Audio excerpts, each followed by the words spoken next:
Hi there everyone, welcome to my channel, and in this tutorial video guys, we will create a program that will ask the user to give kilometers value, and then our program will convert the given kilometer value, distance value rather, into miles using Microsoft Visual Basic 6.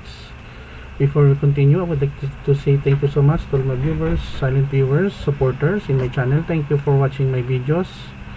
If you're new with my channel and then you like this video, please hit the like button. Don't forget to share, and please support my channel guys by clicking the subscribe button. So let's get started.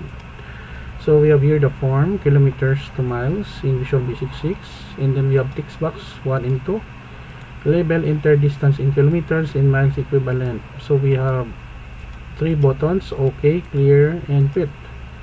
So in the OK button, if text 1, the text equals space, cannot be empty, try again, give information result. If there is no value, it will prompt the user. If there is a value, then 1 kilometer is equivalent to 0.621371 2 decimal places. Okay, so let us check now. So blank, it will create an error, cannot be empty, try again.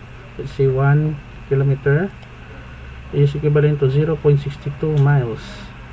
When we click the clear button, it will clear the text box. So in the clear text button, the clear, we have your text box 1 the text, and text box text 2 the text, and then set focus, the cursor will go there. Text 1 the text, text 2 the text, focus. So to quit, we have simply put the command end.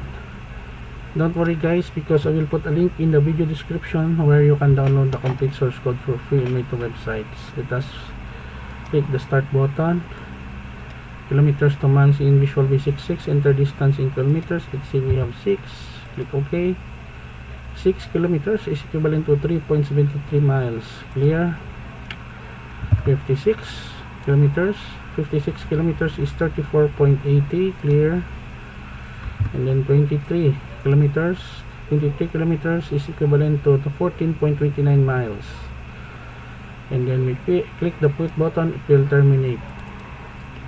Okay guys, so this is the end of our tutorial video. I hope that you have learned something new on how to convert kilometers to miles using Microsoft Visual Basic 6 or VB6. Thank you so much for watching.